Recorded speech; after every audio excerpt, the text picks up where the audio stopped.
नमस्कार, मैं रीमा प्रसाद। इस वक्त हम आपको यूक्रेन और रूस की युद्ध की स्थिति के बारे में बताएंगे कि 22वें दिन किस हाल में है यूक्रेन और अब क्या वहां पे स्थिति है। चेरनिव में रूस के हमले में 13 लोगों की मौत हो चुकी है। ये इस वक्त बड़ी खबर हम आपको अपडेट कर रहे हैं। रूस यूक्रेन युद्ध से जुड़ी हुई इस वक्त की सबसे बड़ी खबर, जहां चेरनिव में 13 लोगों की जान जा चुकी है। इस वक्त ये ताजा अपडेट, जहां अब सीधे सीधे इंसानों की जान पे बनाई है, नागरिकों की जान पे बनाई है। पलायन करने को मजबूर हैं, लेकिन जो भी लोग बच रहे हैं या जिनको भी थोड़ा ऐसा लग रहा है कि वक्त लगे और ये युद्ध खत्म हो जाए, तो सीधे उनकी जान पे बन रही है। और अभी 13 लोगों की मौत की खबर निकलकर सामने आ रही है। अब चेरनिव के बाद खार्किव की बात करते हैं, जहां रूस का हमला जारी है। खार्किव का बाजार पूरी तरीके से तबाह हो चुका है। बाजार में भीषण आग लग चुकी है। खार्किव की वो तस्वीरें भी कुछ देर में हम आपको दिखाएंगे, जहां बाजार पूरी तरीके से तबाह। टारगेट क्लियर है, रिहायशी इलाकों पर ही वार करना है। ये खार्किव इलाके का बाजार है और ये बाजार की तस्वीरें हम आपको दिखा रहे हैं, जहां आप देखिए पूरा तहस नहस कर दिया गया है। बर्बादी की ये भयावह तस्वीर है और यही वजह कि ज़ेलेंस्की का कहना है कि 9/11 जैसी ही स्थिति है यहाँ पे। जो 9/11 अटैक हुआ था वही अटैक और उसी तरीके से तबाही यहां भी मचाई जा रही है। कीव में रूसी सेना की घेरेबंदी और भारी बमबारी के बीच यूरोप के 3 देशों के प्रधानमंत्री यूक्रेन के राष्ट्रपति ज़ेलेंस्की से मिलने वहां पहुंचे। इनमें पोलैंड, चेक रिपब्लिक और स्लोवाकिया के प्रधानमंत्री शामिल रहे। पोलैंड से कई घंटों का ट्रेन का सफर तय कर कीव पहुंचे और इस लंबी यात्रा को उन्होंने इस बात का संकेत बताया कि यूक्रेन के ज्यादातर इलाकों का नियंत्रण अब भी ज़ेलेंस्की के हाथों में है। यही नहीं, रूसी सेना की ओर से लगातार हो रही बमबारी के बावजूद उन्होंने कीव में करीब 3 घंटे तक ज़ेलेंस्की के साथ बैठक की और रूस के खिलाफ जंग में उन्हें समर्थन देने का ऐलान किया, जिसके लिए ज़ेलेंस्की ने भी उनका आभार जताया। पोलैंड, चेक रिपब्लिक और स्लोवेनिया के प्रधानमंत्रियों ने अपने कीव दौरे को यूरोपियन यूनियन का मिशन बताया। हालांकि यूरोपियन यूनियन के अधिकारियों ने इससे पल्ला झाड़ने में देर नहीं लगाई और उनके इस दौरे के निजी होने की बात कही। यूक्रेन और रूस के बीच युद्ध 22वें दिन भी जारी है। यूक्रेन से आज की सबसे बड़ी खबर निकलकर सामने आ रही है, जहां यूक्रेन के मारियोपोल में रूस ने एक थिएटर पर हमला बोला। यहां पे बम बरसाए। इस हमले में कई लोगों की मौत की आशंका जाहिर की जा रही है और यूक्रेन इस हमले की कड़ी निंदा कर रहा है और इसे आतंकी घटना जैसा बताया गया है। जानकारी के मुताबिक थिएटर में गर्भवती महिलाएं, बच्चे, सैकड़ों की तादाद में लोग थे। 1000 तकरीबन बताया जा रहा है और ये भी कहा जा रहा है कि इस दौरान हमलों से बचने के लिए करीब 1000 लोग इस थिएटर में छुपे हुए थे, जहां रूसी सेना ने बमों से हमला किया। जहां इस मारियोपोल में हमला किया गया है थिएटर पे, वहां छोटे छोटे मासूम बच्चे थे, महिलाएं थी, प्रेग्नेंट महिलाएं थी, महिलाएं थी, बुजुर्ग पुरुष थे। इन सभी पर सीधे वार किया गया है और ये इनपुट्स मिले थे रूसी सेना को। रूसी सेना अब ऐसे जगहों पे ही वार करी है जहां पे नागरिकों के छिपे होने की खबर है, जहां ऐसा लग रहा है उसे कि यहाँ पे लोग हो सकते हैं। प्रेशर बढ़ाने के लिए ज़ेलेंस्की पर, यूक्रेन पर वो हथकंडा अपना रहा है जिससे झुक जाए ज़ेलेंस्की, लेकिन ऐसा होता हुआ दिख नहीं रहा। यूक्रेन पर रूसी हमले के 22 दिन हो चुके हैं। रूस की सेना यूक्रेन के इलाकों पर लगातार हमले कर रही है। हमले इस तरीके से कि कीव पर कब्जे का काउंटडाउन शुरू हो चुका है। इन सब के बीच यूक्रेनी सेना भी जवाबी कार्रवाई कर रही है। यूक्रेन की ओर से एक वीडियो जारी किया गया है जिसमें कीव जाने वाले रास्ते में रूसी सेना की पोस्ट उड़ाने का दावा किया गया है। इधर मारियोपोल रूस ने एक थिएटर को निशाना बनाया और जमकर बम बरसाए। इस हमले में कई लोगों के मारे जाने की भी खबर है। बताया जा रहा है कि हमलों में करीब 1000 लोग इस थिएटर में छिपे हुए थे। अब एक एक करके ये 4 तस्वीरें आपके टीवी स्क्रीन पर है। युद्ध का आज 22वां दिन, लेकिन 22वें दिन भी आसमान से गोले बारूद ही बरस रहे हैं। यूक्रेन पर वार किया गया है अलग अलग इलाकों में और ये यूक्रेन का जो वार है, दरअसल वो वार रूसी सेना के टैंक पर है।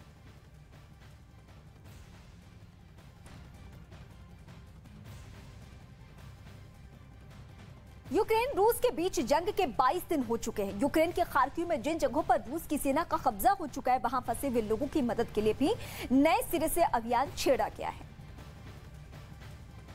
रूस की सेना ने खुद ही तस्वीरें जारी की हैं। रूस का दावा है कि खार्किव रीजन के एक जिले में 90,000 किलो राहत सामग्री लोगों तक पहुंचाई गई। इतना सामान ट्रकों के एक लंबे काफिले से पहुंचाया गया। मदद उन लोगों को दी गई जो कई दिनों से न केवल फंसे हुए थे बल्कि उनके पास खाने पीने का सामान खत्म हो चुका था। ऐसे लोगों को रूस की फौज के अधिकारियों की मौजूदगी में खाने पीने का सामान बांटा गया।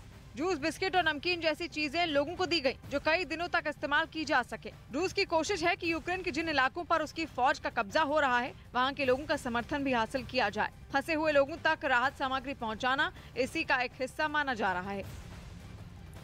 खार्किव में रूस की बमबारी जारी है। रूस की सेना ने एक स्कूल को निशाना बनाया है। भारी गोलीबारी में स्कूल तबाह हो चुका है।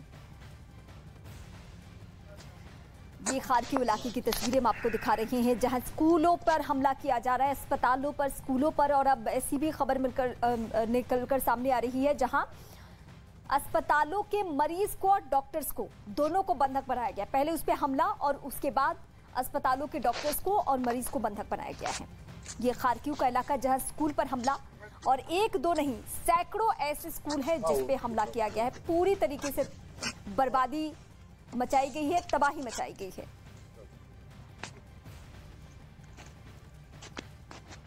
यूक्रेन के खार्किव में जारी बमबारी की वजह से खाने पीने की चीजों से भरा एक गोदाम पूरी तरीके से तबाह हो गया। बताया गया है कि उस गोदाम से जरूरतमंदों तक खाने का सामान पहुंचाया जा रहा था। लेकिन रूसी बमबारी की वजह से सब कुछ तबाह हो गया, जिसका एक वीडियो भी सामने आया जिसमें बमबारी के बाद वहां से आग की लपटें उठती हुई दिखाई दी। इसके तुरंत बाद राहत और बचाव दल के लोगों ने मोर्चा संभाल लिया और गोदाम में लगी आग को बुझाने में जुट गए। उन्होंने लगातार पानी की बौछार की जिससे आग तो काबू में आ गई, लेकिन उससे उठने वाले धुएं की वजह से वहां पर थोड़ी देर के लिए अंधेरा छा गया। अब हालात पूरी तरह से काबू में आ गए तो बचाव दल के लोगों ने वहां पर सर्च ऑपरेशन चलाया ताकि कोई मलबे में फंसा हो तो उसकी मदद की जाए। Наших співробітників постраждали, швидка забрала їх до. रूसी हमले में सिर्फ गोदाम ही नहीं बल्कि आसपास की कई दूसरी इमारतों को भी काफी नुकसान पहुंचा। यूक्रेन के खार्किव में रूस और यूक्रेन के सेना के बीच भीषण जंग जारी है। इस बीच खार्किव में रूस की सेना पर गाड़ी पर हमला किया गया है जिसमें ड्राइवर की मौत हो गई। इसके बाद गाड़ी एक पोल से टकराकर रुक गई। तो रूसी सेना के ऊपर यूक्रेनी सैनिकों ने गोलीबारी की और वो तस्वीर हम आपको दिखा रहे हैं। टॉप एंगल की तस्वीर आप देखिए, वो गाड़ी का जो मूवमेंट है इसके ऊपर यूक्रेनी सैनिकों ने धावा बोला, हवाई हमला किया और उसके बाद कुछ दूर तक ये गाड़ी बढ़ती है आगे और एक पोल से जाकर टकरा जाती है। यानी जो ड्राइवर है, जो रूसी सेना भी है, उसके जान पे बनाती है। ये देखिए ये गाड़ी कैसे जाकर इससे टकराती है, अनबैलेंस्ड होती है गाड़ी।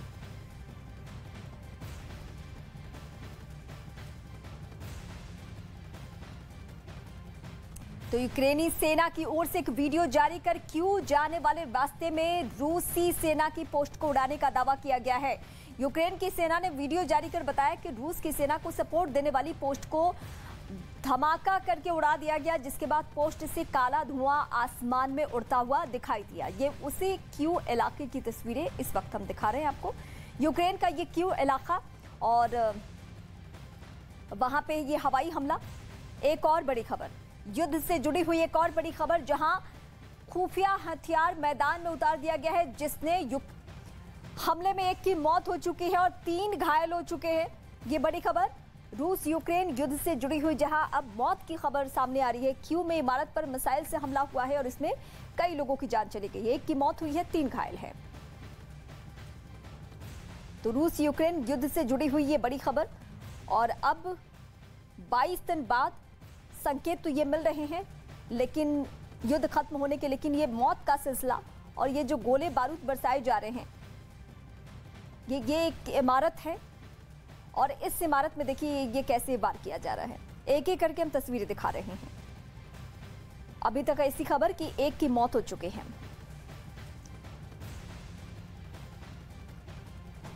यूक्रेन रूस जंग में रूस ने अपना ऐसा खुफिया हथियार मैदान में उतार दिया है जिसने यूक्रेन की नाक में दम करके रखा है। अमेरिका का दावा है कि यूक्रेन के ठिकानों को तबाह करने के लिए रूस रहस्यमयी ड्राफ्ट मिसाइलें दाग रहा है।